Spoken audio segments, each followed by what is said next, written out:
오늘의 말씀을 함께 읽겠습니다. 오늘은 출애굽기 20장 4절부터 6절까지의 말씀입니다. 출애굽기 20장 4절부터 6절까지의 말씀, 우리 구약성경 112쪽입니다. 우리 다 같이 함께 합독하시겠습니다.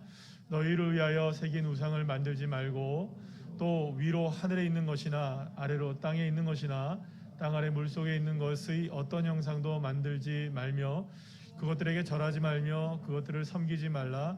나 내 하나님 여호와는 질투하는 하나님인즉 나를 미워하는 자의 죄를 갚되 아버지로부터 아들에게로 3,4대까지 이르게 하거니와 나를 사랑하고 내 계명을 지키는 자에게는 1,000대까지 은혜를 베푸느니라. 아멘. 할렐루야. 오늘은 십계명 제2계명에 대해서 배우는 날인데요. 2계명도 제가 설교를 준비하면서 한 번에 하는 게 조금 어렵겠다 싶어서 아마 그렇게 될 것 같습니다. 1계명에서 4계명까지는 하나님에 관한 이 계명들은 굉장히 중요한 계명들이기 때문에 한두 번 정도 이렇게 나눠서 이렇게 진행되다가 아마도 5계명 이후부터는 한 번씩 이렇게 혹은 뭐 같이 함께 되든지 이런 식으로 진행이 될 것 같습니다. 오늘은 제2계명 첫 번째 시간으로 우리 다 같이 함께 제목을 읽어볼까요? 시작. 하나님이 말씀하신 대로. 다시 한번 시작. 하나님이 말씀하신 대로. 이런 제목을 가지고 은혜를 나누도록 하겠습니다. 오늘은 제가 여러분들이 너무나 잘 아는 모세의 형이죠, 아론에 관한 이야기로부터 제가 말씀을 시작하도록 하겠습니다. 사실은 이 아론은 출애굽의 주역 가운데 하나이고요, 모세를 도와서 모세와 함께 광야에서 이스라엘 백성들을 아주 훌륭하게 40년 동안 이끌었던 정말로 굉장히 유능한 지도자입니다. 아론은. 그런데 아론은 자신의 삶 가운데 치명적인 실수를 한번 저지르게 되죠.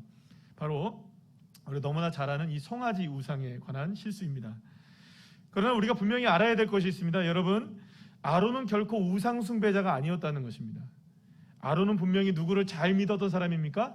하나님 잘 믿었던 사람이고 하나님의 말씀대로 순종했던 삶을 살았던 사람이 누구입니까? 아론입니다. 그래서 여러분들 그 모세가 죽기 이전에 먼저 누가 출애굽 그 마지막 순간에 죽게 되느냐? 아론이 죽거든요. 아론이 죽은 것을 통하여서 모든 이스라엘 백성들이 애곡을 합니다. 그러니까 여러분 이게 그 정도의 사람인 거예요.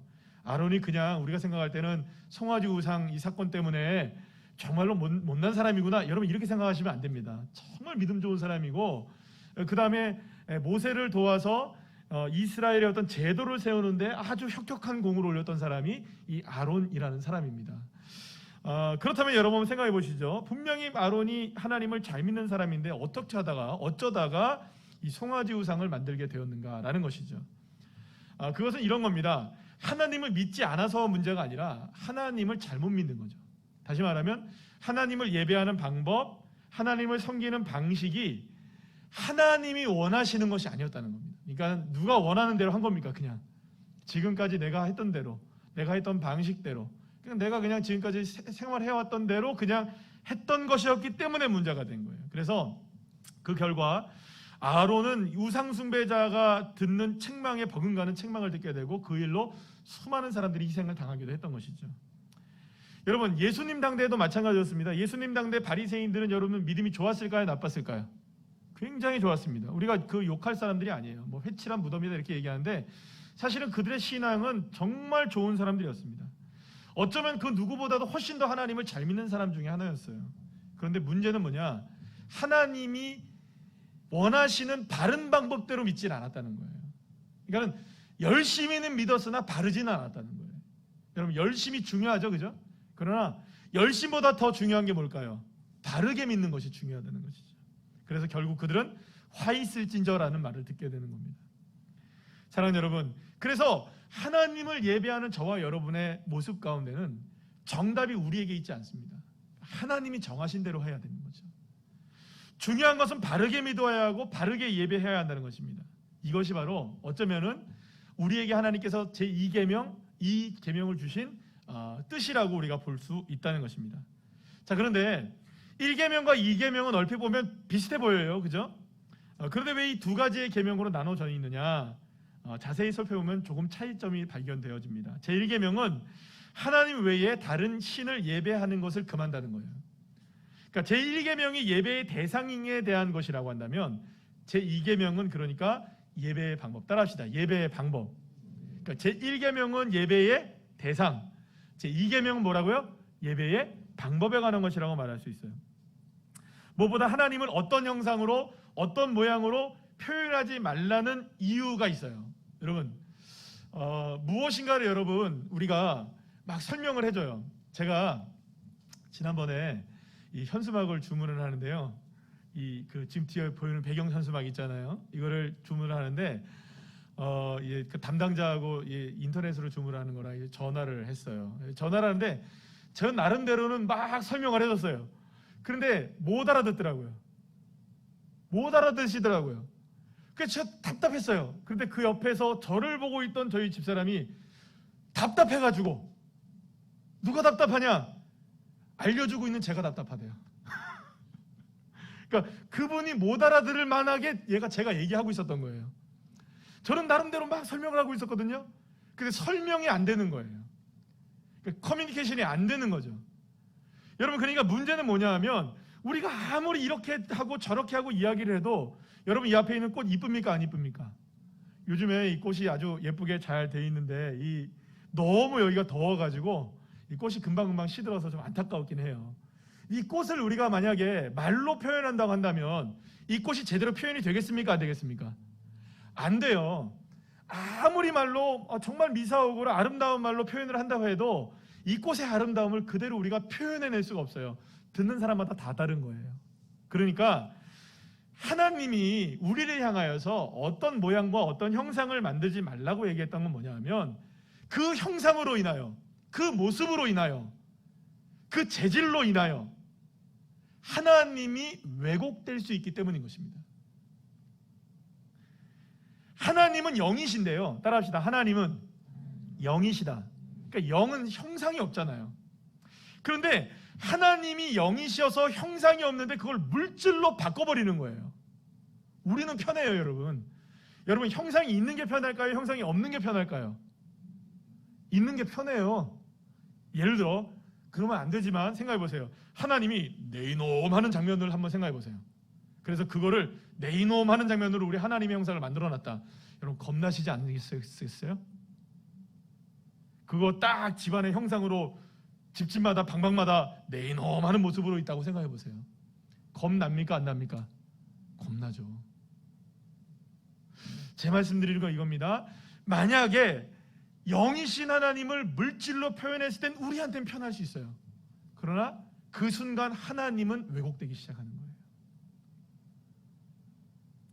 무엇보다 영은 온 세상에 충만한 데 비하여서 물질은 결코 충만하지 않습니다. 그러니 결국 하나님이 형상으로 만들어진다는 것은 인간들이 가지고 있는 물질로 인하여서 하나님을 제한시키는 제한성에 빠지게 된다는 것을 의미하는 겁니다. 그러나 중요한 것이 있어요. 이 땅에 있는 그 어떤 물질로도 하나님을 담아낼 수는 없다는 겁니다. 그러니까 그 어떤 물질로도 하나님을 담아낼 수 없는데 자꾸 인간은 무엇을 만들어내려고 하는 겁니까? 하나님도 무엇으로 만들어내려고? 형상으로 만들어내려고 애를 쓰는 것이죠. 여러분, 앞서 말씀드린 아론의 이야기를 계속 이어가 보도록 하겠습니다. 아론은 하나님께서 모세를 부르셔서 시내 산으로 올라간 모세가 시내 산으로 올라간 이후에 모세가 내려오기만을 기다리고 있었어요. 그래서 40일 동안 내려오지 않는 거예요. 그래서 백성들은 초조해지기 시작했어요. 아론도 초조해지기 시작했어요. 40일째 되니까 이 백성들이 극에 달했어요. 불안함이. 그래서 백성들이 아론에게 요구를 합니다. 출애굽기 32장 1절 말씀 우리 다 같이 한번 읽어볼까요? 시작. 백성이 모세가 산에서 내려옴이 더딤을 보고 모여 백성이 아론에게 이르러 말하되, 일어나라, 우리를 위하여 우리를 인도할 신을 만들라. 이 모세 곧 우리를 애굽 땅에서 인도하여 낸 사람은 어찌 되었는지 알지 못함이니라. 여러분, 한번 생각해 보세요. 제가 어디 갔는데 40일 동안 연락도 없이 안 왔어요. 한 달이 지났어요. 그러면은 답답하시겠어요? 안 답답하시겠어요? 답답하죠. 장로님이 다 물어보실 거 아니에요. 장로님, 도대체 목사님 연락 왔습니까? 안 왔습니까? 어떻게 좀 해보시죠, 장로님. 그렇죠? 똑같은 거예요. 이거보다 더 했겠죠. 그래서 아론이 백성들에게 금을 모읍니다. 그리고 송아지 형상으로 신을 하나 만들어냅니다. 그리고 백성들에게 아론이 이렇게 외치는데요. 32장 4절 말씀을 한번 다 같이 한번 읽어볼까요? 출애굽기 시작. 아론이 그들의 손에서 금고리를 받아 부어서 조각칼로 새겨 금송아지 형상을 만드니 그들이 말하되 이스라엘아 이는 너희를 애굽 땅에서 인도하여 낸 너희의 신이로다 하는지라. 자, 그런데 여기서 보세요. 문제는 이들 모두가 애굽에서 자신들을 이끌어낸 신. 여러분, 애굽에서 자신들을 이끌어낸 신은 누구였습니까? 하나님이죠. 그러니까 하나님이 자기들을 이끌어냈다는 것을 여러분 10가지의 이 재앙을 통하여서 선명하게 기억했던 사람들입니다. 그러니까 하나님이 아닌 다른 신이 인도해냈다고 믿지 않고 있어요. 하나님이 인도하는 건 맞아요. 그래서 여기서 신이라고 단어를 쓰고 있잖아요. 이 신이 어떤 단어냐? 따라합시다. 야훼를 쓰고 있어요. 그러니까 여호와라고 얘기하고 있는 거예요. 그러니까 이렇게 얘기하는 겁니다.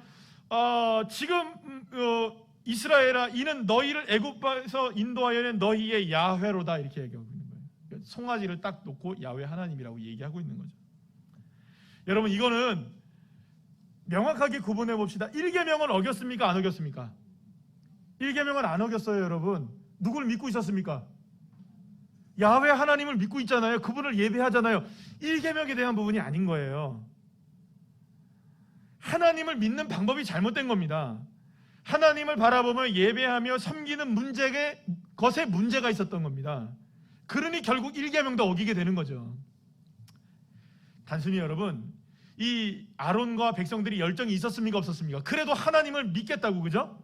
하나님을 좀 보여달라고 얘기했던 거 아니에요. 열정이 있었습니다. 정성도 있었습니다. 그러나 단순히 열정과 정성이 넘친다고 해서 그것이 참 예배가 되는 것은 아닌 것이죠. 하나님을 형상화해서는 안 된다는 것은 우리의 방식과 우리의 계획과 우리의 모습으로 만족하는 방식으로서의 예배를 드리면 안 된다는 것입니다. 오직 성경이 말하는 대로 오직 하나님을 믿고 하나님을 예배하는 것, 그것이 참된 예배임을 믿으시길 바랍니다. 그러니까 여러분, 온라인 예배 1계명 어기는 거 아니죠, 그죠? 2계명 어기는 거 아니죠, 온라인 예배. 그러나 자칫 온라인 예배든 현장 예배든 우리가 예배의 장소에서 거기서 이렇게 하면 될 거야 라는 우리의 방식대로 예배를 드리기 시작하면 우리는 정말로 열심히 예배를 드리고 있으나 그 예배가 무슨 예배가 되는 겁니까? 금송아지 예배가 되는 거예요. 근데 그 가능성이 어느 예배가 훨씬 더 클까요, 여러분? 온라인, 오프라인. 두말하면 뭐합니까? 오프라인보다 온라인이 훨씬 더 문제가 왜곡될 수 있는 가능성이 많은 거예요. 우리가 온라인 예배를 안 드려봤습니까? 다 드려보잖아요. 제가 온라인 예배 무용론을 말하는 게 아닙니다. 사랑하는 여러분, 지금도 온라인 예배를 드리시고 계시는 분들이 계실 텐데 온라인 예배를 드리시는 분들은 오프라인으로 예배를 드리시는 분보다 말하자면 주님 앞에 집중하는 게 10배는 더 하셔야 됩니다. 그래야 현장에서의 예배를 드리는 것 이상의 예배를 드릴 수가 있는 거예요. 그러나 그게 쉽습니까? 어렵습니까? 현장에서 예배를 드려도 여러분들 주님을 만나기도 하고, 그죠? 아버지, 그래서 갑자기 주님의 은혜를 묵상하기도 하고, 그죠? 그래서 다음 주에 또 설교를 들어야 되고, 설교가 없어지는 날이 와야 되는데, 그죠? 다음 주에 또 설교를 들어야 되는 그런 날이 오잖아요. 그러니까 얼마나 여러분들 왜곡될 수 있는 가능성이 많아요. 온라인 예배는 왜곡될 수 있는 가능성이 너무너무 많아요. 그렇다면 여러분, 바른 예배, 어떻게 하나님을 예배하는 것이 성경적인 예배이고 어떻게 하는 것이 좋은 예배일까? 성경에서 핵심적으로 찾아볼 수 있는 예배의 핵심 요소가 몇 가지가 있는데요. 한번 다 같이 한번 읽어보겠습니다. 첫째, 시작. 그리스도의 이름으로 드리는 기도와 감사입니다. 다 같이 읽어볼까요? 시작. 범사에 우리 주 예수 그리스도의 이름으로 항상 아버지 하나님께 감사하며. 그러니까 그리스도의 이름으로 날마다 감사하며 드리는 예배가 되야 되는 거예요. 누구의 이름? 예수님의 이름. 두 번째, 다 같이 시작. 말씀을 읽고 전파하며 듣는 것이에요. 다 같이 너는 말씀을 전파하라. 때를 얻든지 못 얻든지 항상 힘쓰라. 범사의 오래 참음과 가르침으로 경책하며 경계하며 권하라.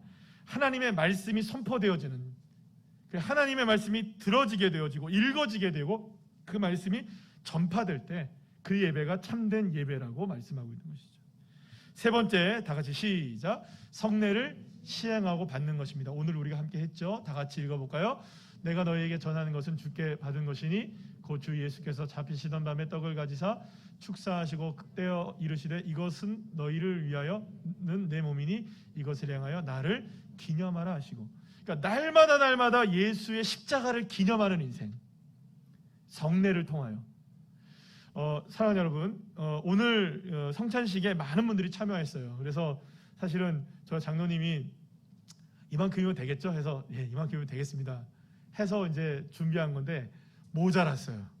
예, 죄송합니다. 우리가 좀 더 믿음이 더 많았어야 되는데 일부 예배 때도 그래도 많이 오셔서 성찬식을 하셨어요. 그래서 그 정도면 되겠거니 생각했는데 좀 모자랐어요. 여러분, 아무리 고안해내도 온라인으로 성찬식은 못 하겠더라고요. 예, 온라인으로 하기는 어렵겠더라고요. 이게 아니 고민도 많이 해봤어요. 이렇게 해볼까 저렇게 해볼까. 외국에서 나오는 성찬 키트가 있어요. 이걸 다 집으로 보내볼까. 별의별 생각을 다 많이 해봤습니다. 목사님들도 많은 방법들을 찾아봤어요. 그래서 그렇게 뭐 하시는 분들도 계시더라고요. 그런데 아무리 생각해도 떡을 떼는 의미는 뭡니까? 포도주를 나누는 의미는 뭡니까? 한 덩어리에서 우리가 나눠지는 거잖아요. 이거는 온라인으로 될 수가 없는 거예요. 그러니까 여러분, 적어도 사랑하는 여러분, 만약에 온라인으로 예배를 드리시는 분들이라 할지라도 성찬주일만큼은 교회 1부에 나오시든 2부에 나오셔서 꼭 성찬을 하시기를 축복합니다. 아멘이시죠? 꼭 참여하셔야 돼요. 꼭. 한번 네 번째입니다. 시작. 치리하고 건징하는 것입니다. 다 같이. 내가 천국 열쇠를 내게 주리니 내가 땅에서 무엇이든 매면 하늘에서도 매일 것이요 내가 땅에서 무엇이든지 풀면 하늘에서도 풀리라 하시고. 이 말은 무슨 말이냐? 결국엔 예배를 통하여서 여러분들 책망을 받는 겁니다. 뜨거워지는 거예요. 잘못된 것을 고치고 또 하나님이 우리에게 권하시는 것을 깨달아 알게 되고. 할렐루야.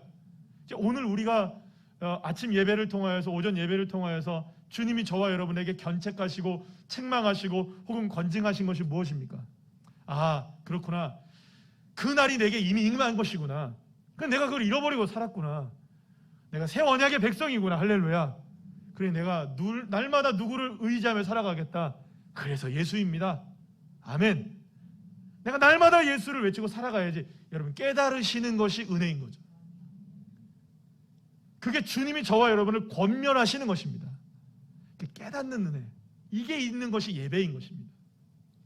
사랑하는 여러분, 이렇게 참된 예배의 요소들을 통해서 하나님은 건강하고 바르게 예배하는 성도들을 찾고 계시는 거예요. 우리의 예배가 무슨 이런 무당들이 하는 푸닥거리 같은 이런 예배가 되어서는 안 되는 거예요. 우상 숭배의 행위가 되어서는 안 되고 참되고 경건하게 주님을 예배하고 말씀 가운데 주님을 인격적으로 깨닫고 만나고. 할렐루야. 그렇게 해서 누구를 기쁘게 하느냐? 하나님을 기쁘시게 하는 예배. 그렇다면 사랑하는 여러분, 나는 하나님을 향한 온전한 예배자로 살아가고 있을까요? 하나님이 원하시는 예배자일까요? 아니면 내가 스스로 정하고 결론을 내리고 있는 그런 예배를 드리고 있는 것일까요? 이렇게 하면 되지, 저렇게 하면 되지. 어떤 분들은 예배에 참석하실 때에도 죄송합니다, 그냥 일반적인 얘기를 드리는 거니까 오해는 절대로 하지 마세요. 내가 5분 전에 가면 되겠지. 아니야, 찬양하고 이런 것들 다 해보니까 그냥 땡 맞춰서 들어가면 될 거야. 아니, 좀 사람들한테 민망하니까 5분 딱 시작하고 나서 원래 주인공은 좀 늦게 들어가는 거니까. 생각은 여러 가지가 있을 수 있어요. 다 잘못된 생각입니다. 주님이 마음 주시는 대로 순종하는 마음으로 오셔야지 되는 거예요. 내가 판단해서 요때 들어가면 될 거야. 여러분, 다시 한번 말씀드립니다만 오히려 늦게 들어오시면 제 시선 이렇게 뺏어서 이렇게 보면 다 사람들이 저를 볼 거 아니에요? 그러면 누가 왔구나 알아요. 그죠? 그래서 궁금해하는 거예요. 다 뒤로 돌아볼까 말까. 얼마나 그 유혹이 많겠어요. 누가 오셨나 이 시간에. 차라리 빨리 오시는 게 은혜입니다. 뭐 어쨌든 그 시간적인 예배를 얘기를 드리는 게 아니라 그만큼 예배를 드릴 때 한 가지 한 가지에도 결국에는 내가 결론 내리는 게 아니라 주님의 우리를 이끌어 가시는 대로 순종하는 예배. 결국 사랑하는 여러분, 이 계명을 어기거나 잘 지키지 못하는 경우는 결국에는 제1계명을 지키는 자라는 제1계명을 잘 못 지키는 사람이라는 것을 결국 의미합니다. 다시 무슨 말이냐? 하나님을 온전하게 예배하려고 하는 마음이 있다면 예배의 방식도 누구를 따라갈 수밖에 없습니까? 하나님이 원하시는 걸 따라갈 수밖에 없겠죠.